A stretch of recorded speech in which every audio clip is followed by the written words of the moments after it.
Hello friends, welcome to the Learning Master. In the last video we finished 25 words. Now we are going to start with our 26th word, that is vengeance. Vengeance is a tough word. इसको हम लोग break करेंगे.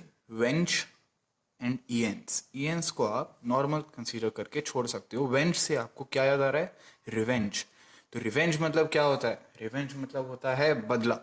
ठीक है, तो यहाँ पे हम लोग इसका एग्जैक्ट मीनिंग नोट कर रहे हैं कि वेंजेंस मतलब होता है रिवेंज. तो वेंजेंस मीन्स क्या है? रिवेंज. रिवेंज मतलब बदला. ओके, ये सिमिलर साउंड करता है, इस वजह से इसकी ट्रिक बनी है. And coming to the 27th word, that is delectation. Delectation means Delhi के elections. Okay, no, it doesn't mean Delhi के election. This is की trick. Okay, it means delight, खुश होना.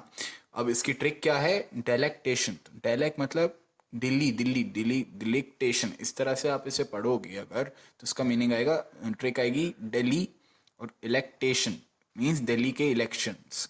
सिमिलर साउंड कर रहा है, तो इसको हम लोगों ने इस तरह से ब्रेक किया है. तो मान लो अभी ऐसी सिचुएशन चल रही है, कोविड-19, हॉस्पिटल नहीं है यहाँ पे, कहीं बेड्स नहीं है, तो ऐसे में अगर वापस इलेक्शन होते हैं और नई सरकार आती है और वो बहुत अच्छी चलती है, तो दिल्ली में क्या होगा? एक खुशी की लहर चल जाएगी. ठीक है, सब लोग खुश होंगे. तो दिल्ली के इलेक्शन से क्या होगा? अभी डिलाइट. ठीक है, लोग खुश होंगे. तो इसका मीनिंग है डिलेक्टेशन का delight. Coming to the 28th word, jeopardy. Okay, jeopardy से आपको जियो तो जरूर नोटिस में आ रहा होगा. ठीक है, तो जियो पार्टी, इसका मीनिंग होता है डेंजर. ओके, तो अगर मैं इसको ट्रिक बनाऊं तो मैं कैसे बनाऊंगा? जियो पार्टी, जियो पानी, जियो पानी. जियो पे अगर आपका पानी पड़ गया, मीन्स पानी पड़ गया मतलब क्या होता है? स्क्रैप होना, बेकार होना, बेकार, पूरा बेकार हो जाना प्रोजेक्ट. तो जियो ना बहुत करोड़ों का प्रोजेक्ट है. ओके, अगर ये बेकार हो गया इंडिया में, तो यही मेन प्रोजेक्ट है, इंडियन कंपनी है. और अभी हम लोग क्या बोल रहे हैं कि चाइनीज चीज़ हमें नहीं चाहिए, बाहर की चीज़ हमें नहीं चाहिए, मेक इन इंडिया होना चाहिए. तो जियो कंपनी हमारी कहाँ की है? इंडिया की है. अगर ये बेकार हो गई तो क्या होगा? बहुत बड़ा खतरा है फिर तो ये इन देश के लिए. तो इसका मीनिंग यही है, Jio party means danger. Okay, now coming to 29th word, nettle. Nettle, nettle में आपको नेट तो बहुत अच्छे से दिख रहा है.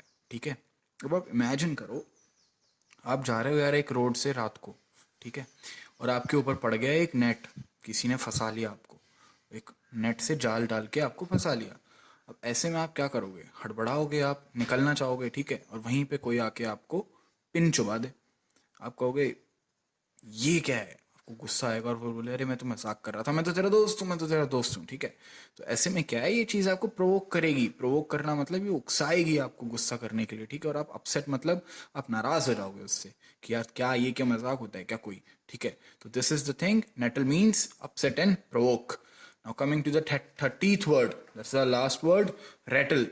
रैटल से आपको एक ही चीज याद आती है, दैट इज रैटल स्नेक. जिसने डिस्कवरी और नेट जियो देखा होगा. ठीक है, रैटल स्नेक का क्या होता है? पूंछ के पीछे ना एक रैटल लगा होता है, वो उसको वाइब्रेट करके आवाज निकालता है. ठीक है, तो वो आवाज जिगलिंग टाइप आवाज होती है, जर्र करके. ठीक है, तो उस रैटल साउंड को हम लोग कहते हैं जिगल साउंड. ठीक है, तो रैटल का मीनिंग क्या होता है यहाँ पे?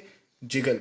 Okay, so this way we finished 5 more words. The 30th word was rattle, 29th nettle, 28th jeopardy, 27th delectation, 26th vengeance. Okay, so friends, like, share and subscribe. और आपको जो भी कुछ लगे changes, please put down in the comment section. I will definitely come up with it. Okay, thank you.